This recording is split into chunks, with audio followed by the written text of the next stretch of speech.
Scrappy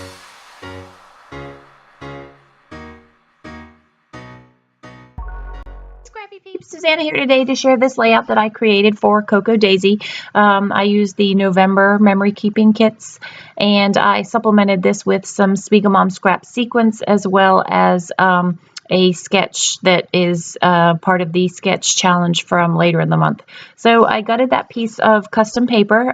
It looks like snow falling on a red background, and that was to be the border of this layout.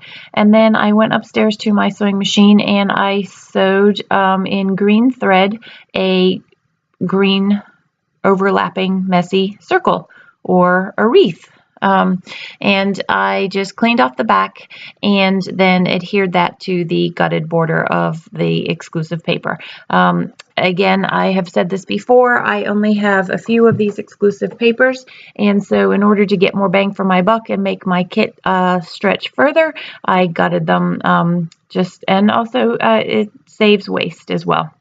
I had these digital cut files that come from the Silhouette store, and I used 2 of the same 3 leaves, 2 on either side of the photo. So you can see that sketch is sitting beside me. It calls for a 3x3 square photo and then a bunch of circles moving up the circle, or the wreath per se. And I went with this 4x3 picture. This picture is our Christmas card picture from 2016. It was in color, but I converted it to black and white to fit with this layout. And I thought it made a great family photo. So you are going to see me shuffle around the 6x6 papers that come in the pocket kit. And I was trying to find the color circles that I want. And I actually got a little stumped at first. I knew I wanted to back the photo, and this is ultimately the paper that I go with and that orientation there, but I'm not sure how I'm going to coordinate the colors if that's the backing that I do use. I thought about this backing for a little while. I thought it would be fun to have the trees, and just so I wouldn't cut a symmetrical frame around the photo, but rather an asymmetrical frame that looked kind of more like a Polaroid frame. And I really liked that idea, but getting enough tree to give you the idea of what I really wanted, and keeping it smaller in size for the size circle that I had already sewn was going to be a challenge for me. So I end up abandoning that idea. So now I'm playing with the size circles that I want, as well as the pattern paper. So I've chosen this green for the 2 primary circles that are going to sit on either corner of the photo. And then I have that plaid that I really loved, but I knew I had a scrap piece from somewhere else and didn't need to cut into the 6x6 piece, so I used this scrap piece here. And you'll see that a print and cut file, that circle with the deer on it, ends up at the top there. And I thought that that would play nicely into the circle theme, and not have to cut another circle, but use one that had already been established.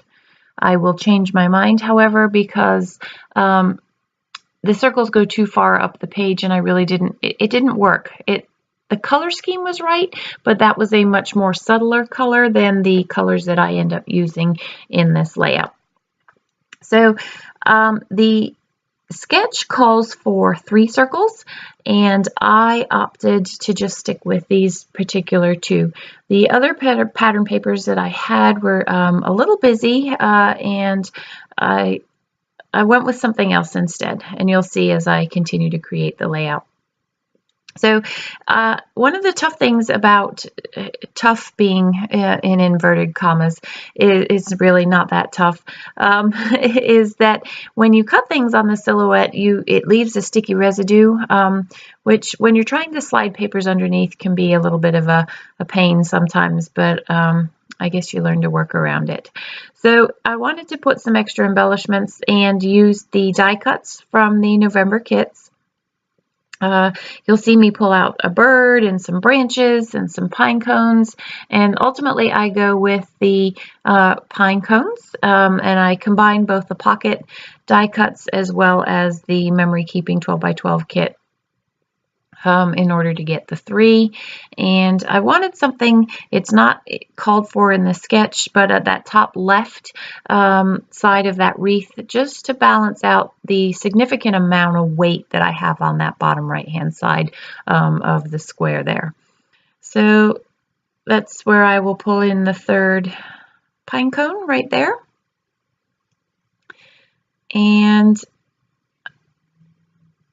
you see I pulled out that deer circle because I put a pine cone in there instead. And then there were some branches that were in those die cuts as well. I took out the sort of heavier one, and I thought that that one worked a little bit better. I moved it up the top coming out of the pine cone just to extend the circle a little bit and the decorations on the wreath and add sort of a symmetry in the balance. These are all the digital die cuts, not digital die cuts, those are the print and cut files, and I really liked that red tab. It pulled a little bit more red into the awful lot of green that was on the layout. And there's another circle that came with the print and cut files, but it was too black, too much weight, and I needed something to sort of lighten things up a little bit and even things out.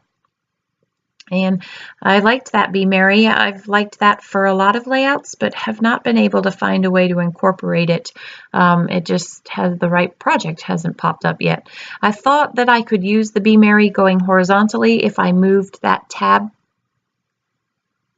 thing, index tab thing, horizontally as well, but it shifts the balance of the layout, which I didn't like. So you can see I move that, and now I've committed to all of these things, and so it's time to stick them down. So the nice thing about the not so nice thing about the sticky on the silhouette mat is that you can literally, it holds things together.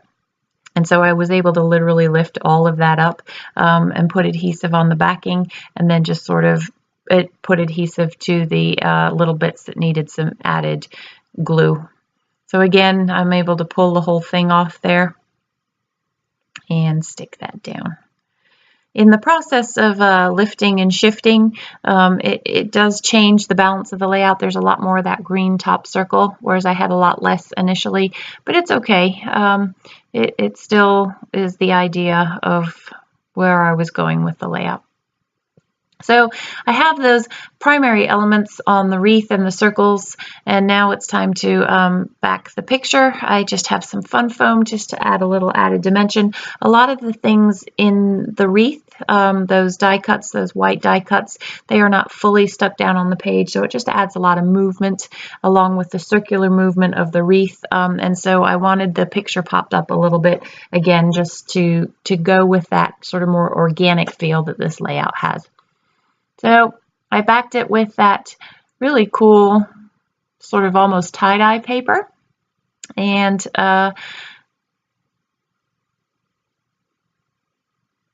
put that down. You can see I pulled up one of the leaves that was going to be hidden from the picture and just used it to supplement some of the other pictures that I have. So this is where I decided I really like that red tab on the right hand side, and so I can't use that Be Merry. Try again, Suzanna.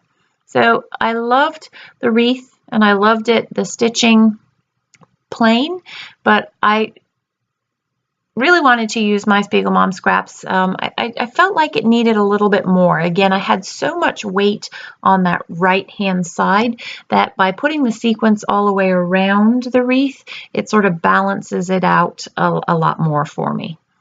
So I mixed several different sequins mixes from SpiegelMom Scraps. I mixed Oh What Fun and Happy Happy Winter. And I did pull out a few of the wood grain sequence mixes, and I'm sorry I don't have the names of those, but if you go to the store, it's the darker one. And I can put that in the box down below if you would like to know. So I just mixed up the colors that coordinated with the Cocoa Daisy kit. So I pulled out the reds, the greens, some white and some sparkly white, and then that wood grain. And then I'm just going to use my finger and my Scotch tacky glue to glue those down. And I will speed the camera up a little bit here in order to literally all I do is pick it up with my fingers, stick the tacky glue, and then stick it back down with my finger. And that is the quick and easy way of applying sequins. You know, I used to use tweezers and I used to use the Silhouette Pick Me Up tool, but ultimately I spent more time fussing with all of that. The easiest way to do it was just to pick it up with my finger and stick it back down. It's a nice thing about the glue in the fine line bottle too is it allows you to sort of use the end of the glue to push it down. And now it's time for a title. The Cocoa Daisy kit does come with these lovely red rhinestones, and I did use them as the center of what looks like the little branches there, and you can see I put them away, and then I really didn't like it. I had enough of circular elements that I didn't need those, and it didn't add anything to the layout, so I just pulled them off. Still trying to get that red label on there and still not succeeding.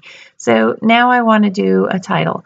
The sketch had called for the title moving around with the circle, and I couldn't make that work for me. So I got distracted by stars and put a few stars around, again, just to distribute the weight of that wreath. And I pulled these olivey green letters first to do favorite. You can see I tried making it move, but the problem with it was going to be that I was going to run into all the elements that I had down the side, and I didn't want to cover those. So there's another star. So this is for a recipe challenge for November inspiration, designer inspiration, and it was a 1, 2, 3, 4 challenge, and you had to have 4 pattern papers. So I used 1 photo, 2 alphas. So you can see I'm going to use the green and then the red, and 3 stars. There were actually 4 on the layout, but I ended up pulling out the one on the right hand side because it just sort of stood out by itself. And then the 4 pattern papers. So the 4 pattern papers are 2 in the circle, 1 behind the photo, and then the red border are the 4 pattern papers that I used. So that, my friends, is my 1, 2, 3, 4 recipe challenge, as well as my sketch challenge for SpiegelMom Scraps. Thanks for joining me today. Enjoy the close-ups. If you have any questions, please don't hesitate to ask in the box down below. Thanks for joining me today. Take care.